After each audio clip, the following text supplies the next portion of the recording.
এই শাকটা যে আমি কেটে রেখেছি, এটা যে কি শাক কেউ কি বলতে পারবে?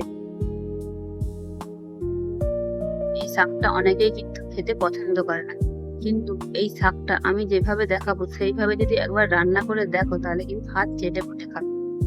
তো তার জন্য প্রথমে কড়াইতে সর্ষের তেল গরম করতে বসাতে হবে, কিন্তু প্রথমে অল্প পরিমাণে সর্ষের তেল দেবো। সর্ষের তেলটা একটুখানি গরম হয়ে গেলে, মানে কড়াইটা যদি ফুল হিট হয়ে যাওয়ার পর তারপর তাতে অল্প পরিমাণে বড়ি ভেজে নেবো লাল লাল।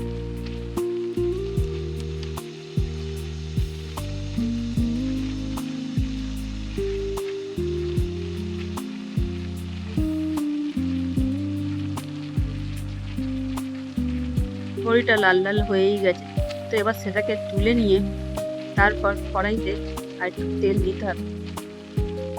তেলটা এবার একটুখানি বেশি পরিমাণেই দেবো, আর এতে ফোড়ন কি দেবো, শুকনো লঙ্কা, তেজপাতা আর পাঁচফোড়ন। তারপরে আমি একটা বেগুন ছোট সাইজের আর একটা আলু কেটে রেখে দিয়েছিলাম, তো সেটাকে ভাজতে শুরু করি। পুরোটাই কিন্তু হবে লো ফ্লেমে।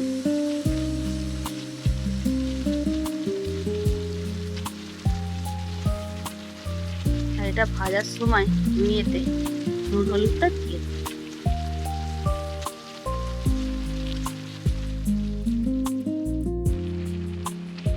তারপর ঢাকা দিয়ে দেবো।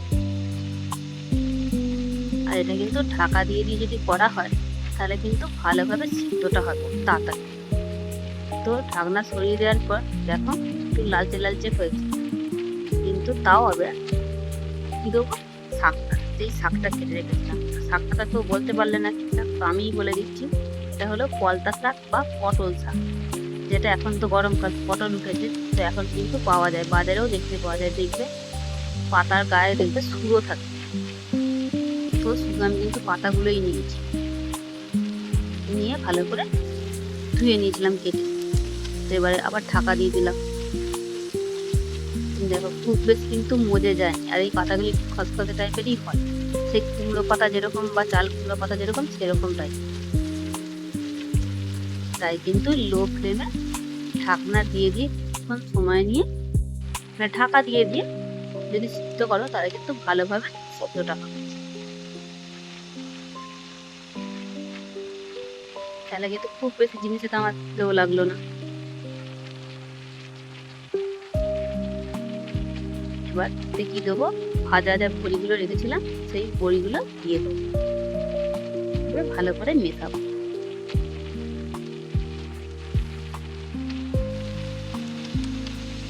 মিশিয়ে নিয়ে এতক্ষণ অব্দি কিন্তু আমি জল দিয়ে দিচ্ছি। এবারে সামান্য পরিমাণে জল দিই, যাতে বড়িগুলোর কড়কড়ে ভাবটা মরে যায়, একটু নরম টাইপের হয়, তার জন্য কিন্তু জল দেবো। আর আলুটাও যাতে সিদ্ধ হয় আর শাকটাও যাতে সিদ্ধ হয়, তার জন্য অল্প পরিমাণে দেখো জল দিচ্ছি, খুব বেশি কিন্তু জল দিই।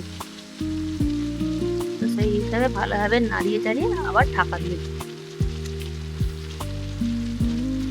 আর ঢাকা দিয়ে করলে কিন্তু খাবারটা খুব ভালো কুক হয়। তাহলে দেখো এখন কিন্তু আলুটা তো হয়ে গেছে, আর বেগুন তো বলতেই লাগে না, প্রথমেই সিদ্ধ হয়ে যায় হালকা ভাজলে। শুধু আলুটার জন্য এতক্ষণ ধরে এতবার ঢাকা দিয়ে দিয়ে করলাম। তো দেখো আলুটা যেই সিদ্ধ হয়ে গেছে, এবার এটাকে ভালোভাবে কেটে নেবো।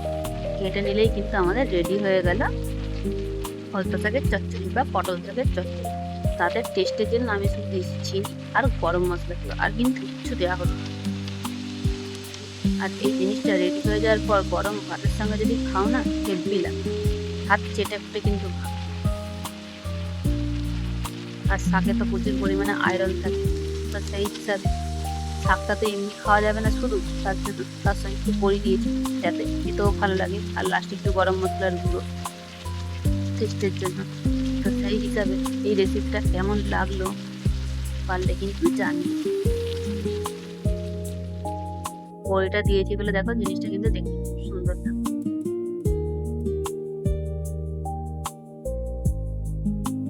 তাহলে রেডি হয়ে গেছে, এবার ঢাকা দিয়ে রাখবো প্লেটিং এর আগে, তারপরে প্লেটিং করবো।